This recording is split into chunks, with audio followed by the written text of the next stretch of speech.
Hi my Taj kitchens. வாங்க இன்றைக்கி நம்ம பாதுஷா பண்ண போகிறோம். அதுக்கு தேவையான பொருட்கள் எல்லாம் பார்த்துக்கலாம். மைதா மாவு, சர்க்கரை, துருவி இருக்கிறது தேங்காய், ஏலக்கி, அப்புறம் நான் கொஞ்சம் நெய் பாருங்கள். நான் நெய் சூடு பண்ணி எடுத்துட்டேன். மாவில் ஊற்றி லைட்டாக கலக்கி விட்டுருவோம். இப்போ நம்ம கொஞ்சம் கொஞ்சமாக தண்ணி தெளித்து இதை நல்லா பிசுக்கி எடுத்துருவோம். பாருங்கள், நம்ம பூரிக்கு மாவு பேசுகிற அதோட கொஞ்சம் சாஃப்டாக நம்ம பிசுக்கிக்கலாம். பாருங்கள், இந்த அளவுக்கு இருக்கணும். இது ஒரு 3 மணி நேரம் நம்ம ஊற வச்சிடலாம். இது அந்த பூரி மாவோட கொஞ்சம் சாஃப்டாக இருக்கணும். நம்ம இதை 3 மணி நேரம் நல்லா ஊற வச்சுடுவோம். அதுக்கப்புறம் தான் நம்மளுக்கு பாதுஷா நல்லா சாஃப்டாக கிடைக்கும். பாருங்கள் ஃப்ரெண்ட்ஸ், மாவு நல்லா ஊறி வந்துடுச்சு. நான் அப்படியே ஒரு பானலில் எண்ணெய் ஊற்றி சூடாக்கிக்க போகிறேன். இப்போது பாருங்கள், இந்த மாதிரி உருண்டை பண்ணி வச்சுக்க போகிறேன். இப்போ நான்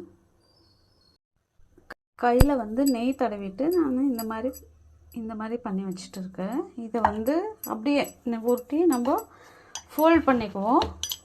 ஃபோல்ட் பண்ணிவிட்டு சும்மா லைட்டாக இப்படி பண்ணிவிட்டு எடுத்து வச்சுக்குவோம். எல்லாமே தேய்ச்சி இந்த மாதிரி எண்ணெய் காஞ்சிடுச்சு. இப்போ நம்ம இதை ஒன்று ஒன்றா பொரிச்சு எடுத்துக்குவோம்.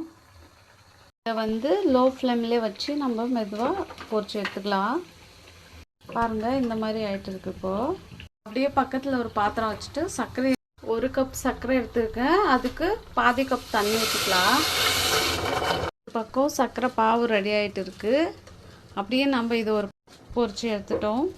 சர்க்கரை பாவில் நம்ம சும்மா 2 ஏலக்கி கடையில் கிடைக்கிற பாதுஷாவோட நான் பண்ணது சூப்பராக இருக்கும். இந்த மாதிரி செஞ்சு சாப்பிட்டு பாருங்கள்.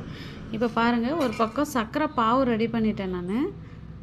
இது இந்த பதத்துக்கு வந்திருக்கு. இப்போது நம்ம ஒரு பாதுஷாவாக இது உள்ளே போட்டுட்டு ஒரு 2 மினிட்ஸ் விட்டு எடுத்துடலாம். நம்ம பாருங்கள், சுட சுட பாதுஷா ரெடி ஆகிடுச்சு.